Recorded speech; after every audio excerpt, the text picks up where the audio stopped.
C'était mieux avant, remonter le temps. Qui voit l'argent ne voit pas les gens, qui voient l'argent ne voit pas les gens, qui voient l'argent. Clic, clic, pam, pam, pam. J'braque ton petit cœur. Petite étoile qui s'illumine, petite étoile. Tu t'en iras. C'était mieux avant, remonter le temps. Petite étoile qui s'illumine. Championne recrute plus de 80 collaborateurs à Chevillon. Information et recrutement via email ou sur le site internet.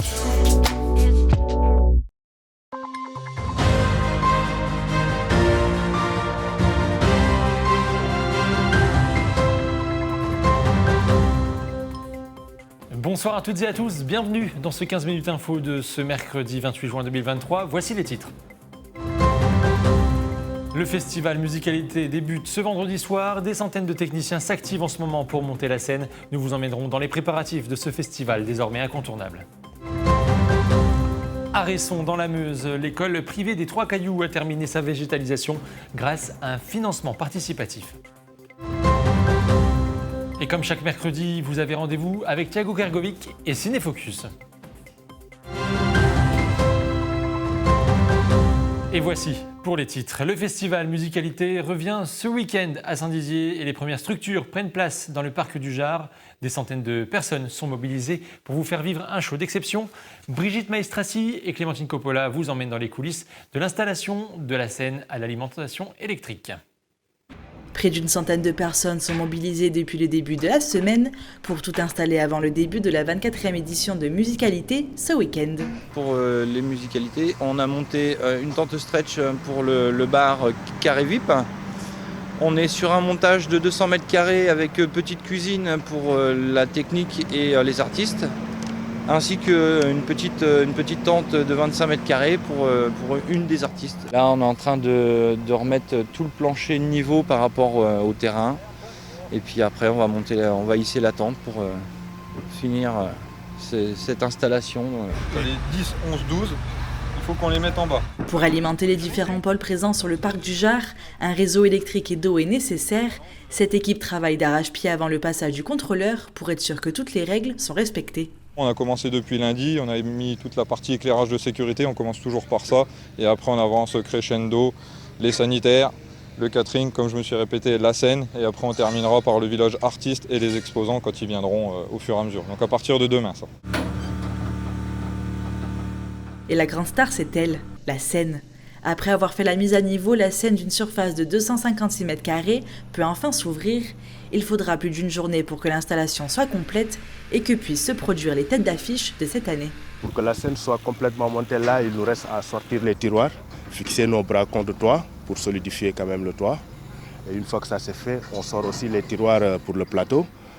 Et une fois que ça s'est fait, après on commence à installer maintenant tout ce qui est rig et le soubassement, les anti-soulèvements et tout ça. Une fois que ça aussi c'est fait, après on passe sur les extensions. Parce que là, on va faire une extension qui fait 80 mètres carrés de chaque côté. Les festivités commencent ce vendredi avec la grande nouveauté de cette édition, le Barathon, où plusieurs DJ joueront dans 8 bars du centre-ville avant de laisser place aux concerts samedi et dimanche dans le parc du Jard. Et à Resson, dans la Meuse, l'école privée des Trois Cailloux a terminé sa végétalisation. Grâce à un financement participatif et à l'aide des parents d'élèves, l'établissement est désormais métamorphosé. Désormais, des fruits et des légumes poussent et peuvent être dégustés par les élèves. Regardez ce reportage de Thiago Kergovic, Sarah Piron, Clémentine Coppola et Lénie Daman. Depuis un an, parents, élèves et professeurs de l'école des Trois Cailloux à Resson transforment leur établissement en véritable jardin partagé. Un potager, un verger et des blocs végétaux ont été aménagés. Les élèves ont accès à une multitude de plantes, d'insectes et d'animaux pour découvrir la nature. Ils suivent des cours de plantation, d'observation de la biodiversité ou encore de sciences. Dans ce verger, les élèves ont même installé 3 ruches et ont planté des groseilles, des framboises et des fraises. Le mou mais trop dur. Du coup, je vais essayer d'en choisir une qui est mûre. Voilà, celle-là, regarde. Celle-là, elle est un petit peu plus jaune. Elle n'est pas encore assez mûre tout à fait, mais déjà, elle est un petit peu plus molle. Depuis le début du projet, tout le monde a mis la main à la pâte. Pendant un an, les petits comme les grands ont imaginé cette végétalisation de l'école de la conception de différents espaces jusqu'à la plantation des arbustes et des légumes. La saison estivale leur permet désormais de récolter tous les lundis, pendant leur cours de jardinage, le fruit de leur travail. On a été voir les ruches, puis on a cueilli des fruits. J'ai bien aimé parce qu'aujourd'hui on a pu manger ce qu'il y avait dans le verger. On a accueilli. Le but pour cette école privée hors contrat avec l'État, c'est de donner aux enfants la possibilité de découvrir la nature. Il y avait une vraie volonté qu'ils puissent voir évoluer le cycle des saisons dans la cour d'école tout au long de l'année.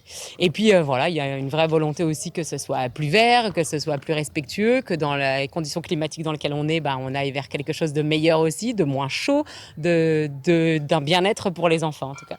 Dans la cour, 80% des plantes sont comestibles et les élèves peuvent les déguster en étant accompagnés d'un adulte. Ils peuvent aussi récolter des tomates, du chou ou des herbes aromatiques dans le potager qui se trouve un peu plus loin. Par exemple, le thym ou la sarriette qui adore un sol très drainé et être en plein soleil vont se retrouver tout en haut. Et puis là, du coup, tout en bas, pour prendre d'autres plantes qui ont d'autres besoins spécifiques, on va retrouver des menthes. Le maître mot ici, c'est permaculture. L'idée, c'est de planter tout en respectant des valeurs bien précises. Oui, alors la permaculture, c'est pas qu'une technique de jardinage, quoi. C'est plus une philosophie de vie. Et là, on a essayé de la synthétiser en un trépied de valeurs qui est prendre soin de l'humain, prendre soin de la nature et créer des systèmes hyper efficaces pour produire en quantité et partager. En fait, on a végétalisé en essayant de créer un maximum le gîte et le couvert a un maximum de biodiversité, en fait, que ce soit végétal comme animal. Et en fait, on se retrouve avec une richesse de plantes et d'animaux qui sont déjà en train de s'installer. C'est fabuleux, ça va à une vitesse grand V, quoi. Si le projet a bien avancé, il reste encore à faire. Une serre et un poulailler doivent encore être installés dans les prochains mois. Et tout de suite, on passe au dernier Ciné-Focus de la saison.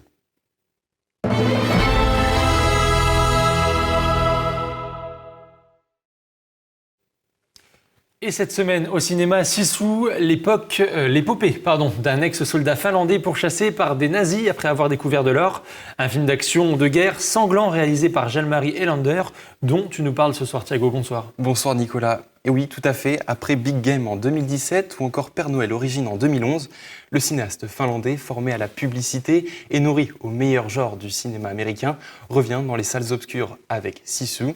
Très attendu par les fans, nous allons voir le film aussi entre le bon et le mauvais.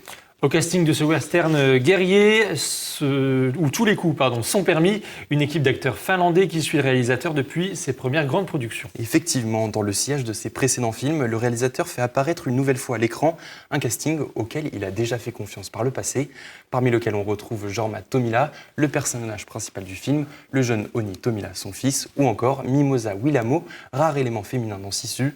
Une flambée d'acteurs talentueux au service d'un film au maigre budget, 6 millions d'euros, à la croisée des chemins entre films de guerre et western. On regarde la bande-annonce. Il a perdu sa maison et sa famille à cause de la guerre. C'est un escadron de la mort à lui tout seul.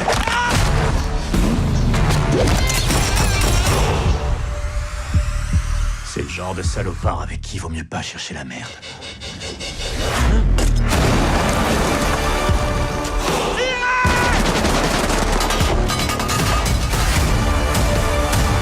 Vous allez voir ce qui se passe quand on lui enlève ce qui compte le plus pour lui. Tu crois vraiment qu'il est immortel ? Non. Alors Thiago, le parti pris scénaristique de Sisu mettant en scène cet homme qui se bat seul face aux nazis devient très vite jouissif dès les premières scènes de combat. Oui, tout à fait. À la manière d'un western, le réalisateur filme les regards, suspend le temps avec une musique très légère, avant que l'affrontement n'éclate et offre du sang, des cris et des larmes. En clair, un goût prononcé pour la vengeance des abusés chez le réalisateur, qui aime aussi manier l'humour noir et évoquer les figures du genre populaire, le justicier solidaire, la demoiselle en détresse et l'ennemi sadique par exemple. Il y a quelque chose du post-modernisme tarantinesque dans ce jeu de massacre. Alors dans cette volonté de s'inspirer du réalisateur américain, justement, Hjalmari Helander n'a décidément pas la culture gargantuesque d'un Pulp Fiction, par exemple. Pas vraiment. Pour donner du relief et du pouvoir à cette succession de scènes sanglantes, quelques répliques vides de sens manquent leur passage. On réclame un peu plus de consistance dans cette épopée, certes généreuse en sueur et en sang, mais un peu creuse. Sisu séduit uniquement sur le plan visuel, mais délaisse quelque peu l'écriture, quitte à apporter les stigmates d'un film tourné à l'économie. C'est dommage. Il était au cinéquai ce mardi. Voici l'avis du public.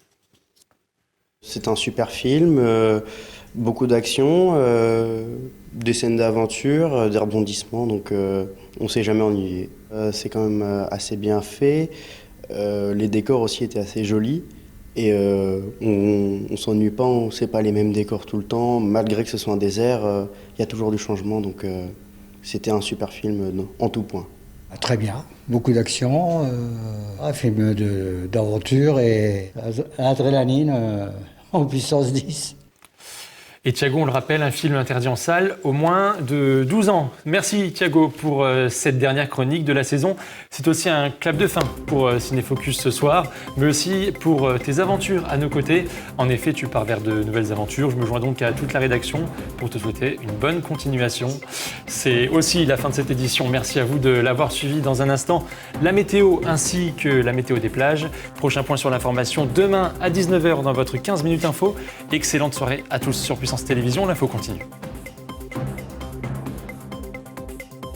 Toute l'actualité en continu à retrouver sur notre site internet et notre application mobile. Retrouvez-nous sur le canal 373 de la TV d'Orange et sur le canal 953 des offres Freebox.